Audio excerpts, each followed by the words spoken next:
Good morning, wrestling fans, and welcome to PWR Today. It's Friday. We finally made it. August 12th, 2022, the man they call Meathead. And the 2022-2023 second place winner of the PWR Fantasy Draft is Matthew Thomas. Good morning, Matthew. Oh, so we're predicting that I get all the way up to second place by 2022. Not first. 2020. Yeah, interesting. I wonder if Linda has something to say about that. Well, I mean, Linda's either going to be first or third because you're going to be in second. And here's the thing, though. I'm kind of proud that you think that highly of me. Yeah, well, it is what it is. Matthew Thomas, I know that you're working stiff. You know that I'm working stiff. But how can the rest of the listeners work stiff with collar and elbow? If you want to work stiff with me and the man they call Meathead, head on over to collarandelbowbrand.com. Enter promo code Linda K, LINDAKAY. That's going to save you 10% off of your order. And maybe you could meet me and the man they call Meathead at a GLCW event or at a WrestleMania event or at a big time /GLCW event in October, maybe. Exactly. That has been announced, but details yet to be officially announced. But there's a hit man, maybe. I mean, I don't know. That there's something something that's going on, and just make sure you you shoot that date on your calendar with one of those little sharp pens. I like a good 0.1 millimeter, or is it 0.01? I forget. I like the sharp pens, like the ones that JD McDonough used to cut his finger a few weeks back on NXT 2.0. But head on over to collarandelbowbrand.com. Save you 10% today. Let's get into the news here real quick. Even though he's injured, and he got injured at, what was it? Was it Backlash? Because I know he wrestled. I know he wrestled WrestleMania, then Backlash. It might have been one after that. Hell in a Cell. That's what it was. Cody Rhodes, whenever mentioned on TV, whenever mentioned, in a package, Cody Rhodes is still drawing ratings. Matthew, your thoughts on it? Every time they pop Cody Rhodes on TV, the ratings seem to go up. Of course he is, because he is the #1 draft pick by Team Nelson Mandela this year, and the guy who is going to help Matthew Thomas cruise to his once again second place finish. Repeat. My goodness, Cody Rhodes going to make it all worthwhile for me. If he's got that second place locked in. What you really want to do is you really want to put him on every pay-per-view, whether he's wrestling or not, so he appears. And specifically, if you could have him appear when there's a specialty stipulation in a match or something. What you want him to do is show up accidentally at AEW a bunch of times too. just forget. Yeah, hey Cody, you know what? That Cody might be somebody who's in such good graces with both companies that he can just go between and work with both events. Cody Rhodes is the forbidden door, huh? Absolutely. Oh my goodness, Cody. Well, Cody Rhodes, we're waiting for you to get back.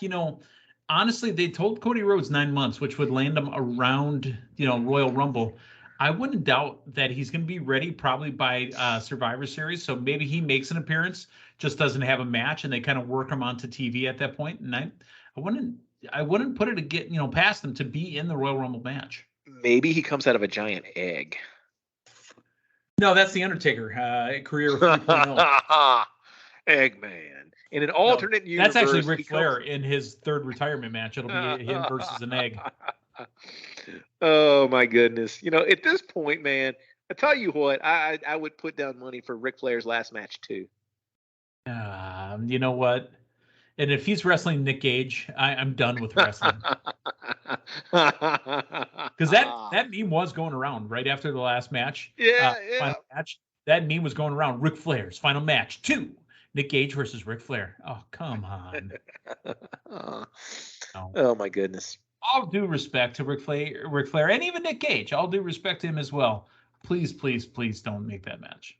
So I will tell you, and this was unscripted in the news, but just there's actually some potential murmurings. Nobody official, not an official report, that that last match might actually become a franchise. This might actually be a thing. Whenever anybody wants to, have their last match, the facilities and the production kind of that you had in Nashville, that might not be the Starcast has last to be match. The one that owns it. That's what some of the that's some reporting on DirtySheets.com.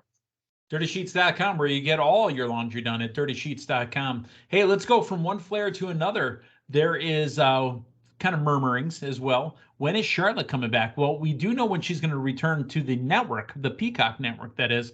And on Friday, August 19th, she will be on the Broken Skull Sessions with Stone Cold Steve Austin. Do you think she's more of an IPA or a lager fan? You know what? I don't know that she's a beer person. She looks like she's drinking a nice glass of red. Interesting. I can see that. You know, maybe a glass of white once in a while. But no, I think she's drinking wine. I was a little disappointed, man. I could, even in Texas for WrestleMania weekend, I could not get my hands on any of Stone Cold's stuff, man. Well, that's because he had it protected. I mean, you know, he had a match going on. You shouldn't have been getting that close anyway. No, that's true. That's fair. Yeah. Stuff. According to DirtySheets.com. Hey, you know, coming up tonight on Smackdown, Matthew, we got to talk about it. What do you expect out of Killer Cross? Because again, the return last week of Karrion Kross with the hair, that didn't look like Karrion Kross to me. That looked like Killer Cross. Yeah. What are we getting out of Scarlett and Killer Kross? Let's see why he's there, man. He attacked McIntyre, you know, and McIntyre's got Roman in the next program. So this is, I'll give WWE credit. This is not your typical booking. You know, you'll typically have, all right, Drew's going to be battling Roman in promos, and that's our program. You normally don't have a third party involved. And I don't know. I imagine that he is, I mean, Roman's already got the Usos and Paul Heyman. It's hard for me to imagine, you know, them needing somebody else to throw in there. I really want to know because, hey, he's probably not directly going into a program with McIntyre. That's not going to happen. You know, you would think that Cross would have a pay-per-view match, but who against who? What kind of feud is he going in? Where does he fall as far as the bloodline goes? Like, is he actually an Uso? Does he come to the ring and pull out an Ancestry.com genealogical tree and say that he actually is an Uso? I don't know. So man, what you're saying is the guy's going to come out, put on his spectacles, actually probably a monocle.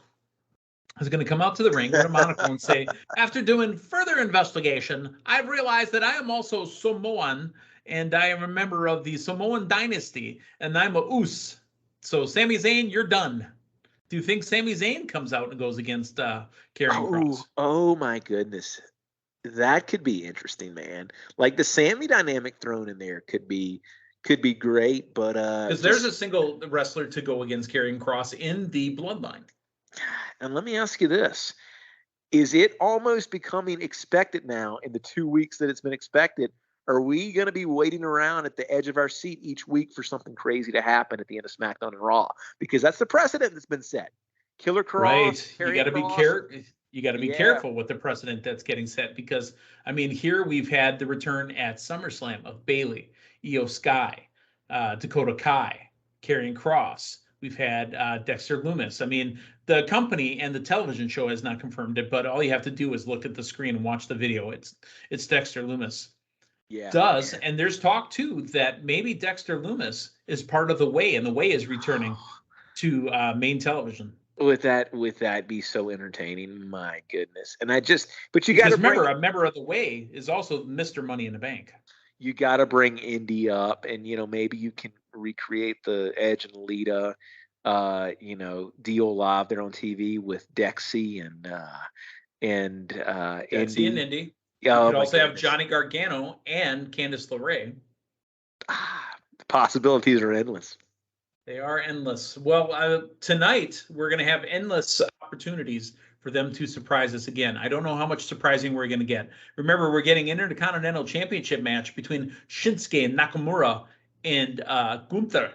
Gunther will have to defend his belt against Shinsuke. I don't see the belt changing hands, but we should get an entertaining match. Oh, absolutely. Watch for this to be a top-tier wrestling match. And you talk about strong style. My goodness, I don't know if there are two more people in the WWE roster that exemplify that strong style. Hey, they might be working stiff alongside you and me. And everybody else that purchased from collarandelbowbrand.com. Working stiff, buddy. And my goodness, man, how good is Gunther looking? I mean, the dude's lost, like, what, 100 pounds? Gunther. The dude, you compare him to who I guess was his older brother, like Elias and Zeke, Walter. You know, they don't even look like the same person. Don't forget also, we are going to be getting that tournament kicked off. I don't know if we have a match tonight or if it starts on Monday, but we will have Tamina and Dana Brooke taking on the team of Io Sky and Dakota Kai. That's going to be on Raw. Alexa Bliss and Asuka against Nikki ASH and Doudrop. I would believe that's on Raw as well. Raquel Rodriguez and Aaliyah versus Xia Li and Shotzi. That may be happening tonight. And then Natalia and Sonya Deville against Nikita Lyons and Zoe Stark. That may also be tonight. They may stretch this out where one of them are tonight, one of them are next week. But on the SmackDown side, you've got a couple matches that could be happening tonight. We're having matches that mean something that we know ahead of time, tournament matches. We're having number one contender matches for U.S. titles. We're having U.S. title championships on Raw. My goodness, man, it feels a little bit different than it did about 3 or 4 weeks ago. It feels different, but I don't want too much different. Give me a little change every week. Give me something weird that I can say, did I see what I thought I saw? Or do you want earblood different? No. What I don't want is WCW 2.0. And I don't want the New Blood versus the what did they call it? It was New Blood versus the Millionaires Club. And I stopped watching WCW by that point. And then you got Eric Bischoff driving the white Hummer to solve a story from a year and a half ago. Who was driving the white Hummer? It's Eric Bischoff. We learned that a year and a half later. Where he ran over Hulk Hogan because he was on the side of Billy Kidman. That's what I don't want. So far, so good. I'm enjoying it. We don't need Mike Awesome showing up, and powerbombing Kevin Nash. You know what I mean? Do you need Vince Russo? No. We don't need Vince Russo either. Vince, I know you listen to the program. It's okay. I think you should stay doing what you're doing right now. I think Vince Russo, last check, he was living near me, I believe. I need to see if I can look him up. All right. Well, let's look up the matches for tonight on AEW Rampage live from Minneapolis, Minnesota. Quake at the Lake 2. After Monday's, I would say, Crimson Masked matches, I hope they purified themselves in the waters of Lake Minnetonka. Now we've got Rampage coming from Minneapolis as well. First off, it starts with an interview of Bryan Danielson, courtesy of Tony Schiavone. Danielson says that he's going to come back and wrestle again. And remember, he's got that 2 out of 3 falls with Daniel Garcia coming up this Wednesday on Dynamite. To stick with what we saw on Dynamite, does Danielson get color during this interview? Is that exposed turnbuckle still up? Does he just go ahead and just blade himself on that? No, between the tapings, they covered it up again. Oh, okay. I got you. Interesting. All right. So Tay and Sammy defeat Dante Martin and Sky Blue. Does that sound odd to you? Because it's a mixed match. Well, it is a mixed match. And apparently, currently, Tay and Sammy are the AAA Mixed Tag Team Title champions. Well, I know you just announced the match. I know you just didn't give any decisive spoilers there. Not at all. You just said the match is happening. Not at all. I know that they're going to have a match, but apparently the current champions are Tay and Sammy. Hey, man. I keep saying Tay. I know her name's Ty, but I'm going to say Tay. More power to you. I mean, maybe one day you can be one half of an intergender tag team. Well, how about Parker Boudreaux? Help me again, Matthew. Boudreaux. Parker Boudreaux goes one-on-one with Sonny Kiss. We've got the Gun Club taking on Beardhausen. Yes. I'm going to have the bearded one be my tag team partner. Eric Redbeard and Danhausen will go one-on-one with the Gun Club, otherwise known as the Ass Boys. Tony Schiavone, again, another interview inside this hour. It's jam-packed. We'll interview the current FTW champion, Hook, and the main event is Orange Cassidy against Ari Daivari. Your thoughts on Rampage tonight? My thoughts are, if this is Quake at the Lake 2 and we got what we got on Wednesday, are you doing a little bit better to try to divvy this up a little more between shows? Like, I'm just thinking that coffin match that we had to open Dynamite, like, I think Rampage would be a much more intriguing card if that was on there and that was the main event. I am in Rampage, don't get me wrong, it entertains week to week, but we're going a little bit more into B-show territory, I think, with some of the stuff that we have on Dynamite versus some of the stuff we have on Rampage. And especially what we got on Wednesday, and I'm specifically talking about the ultra-violence and the blood, all of the blood. Man, give me that coffin match. Let that close out Rampage, you know. And I think that at least to this viewer, it'd be a little bit easier to digest some of the carnage that we had on Wednesday night if it's a little bit of it's backloaded on Friday night. Just a thought.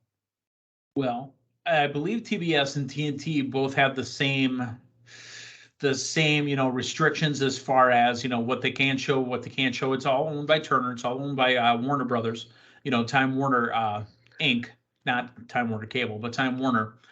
So I don't know, Matthew. I mean, I would be all for spreading it out, right? Because, again, Rampage has got a funny feel to it. I mean, I love it and I watch it, but Rampage, it's like they're trying to shove 10 pounds in a 5-pound bag, right? But it's never a bigger match. They're trying to get in as many matches. Remember when we thought, oh, wow, they're going to get in 3 matches? Yeah. That's great. We're getting 3 matches and 2 interviews and probably a couple vignettes. And here's the thing. My concern is when you're trying to get too much in, it's starting to feel like, okay, this is just a show to get people on, as opposed to, it's like a match on the Indies. You got to get me my in. And you look at where Rampage started, man. I mean, its inaugural episode was Punk premiering. So the bar was set so high, and it was set, big stuff happens here. Don't think this is that was the biggest. Yeah. But then again, I mean, you go back to WWE, was it Superstars or Main Event where you had Taker wrestling on the inaugural episode of that? I don't remember, but I'll tell you what, WCW Thunder started off the exact same way as well. Yeah. The debut episode of WCW Thunder was to show you what happened when the main event match on Nitro went long for Sting versus Hogan, because Hogan complained right after Starrcade that he wanted his belt back. Remember, Sting beat him, and then they had a rematch that night, and then the finish got aired on Thunder. WCW Thunder. That's right. That's my nickname, in college was Thunder. Yeah, that's very fitting. All right. Well, we've fit as much wrestling talk as we can in a Friday morning, Matthew. Again, I'm sorry that you'll be finishing second place next year, but that's where we're at right now. Any other thoughts before we close the week out?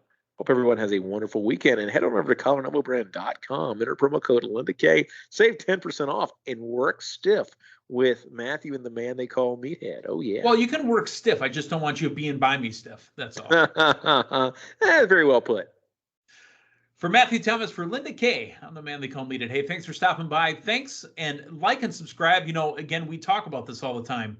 The numbers, I'm not making this up. The numbers are growing. You guys are getting the word out. Help us get the word out. Like, subscribe, comment on the videos. It makes a difference. It starts to hit those algorithms. So help a brother out. For Matthew, for Linda, I'm Meathead. Thanks for stopping by. We'll talk to you Monday morning. So long, everyone.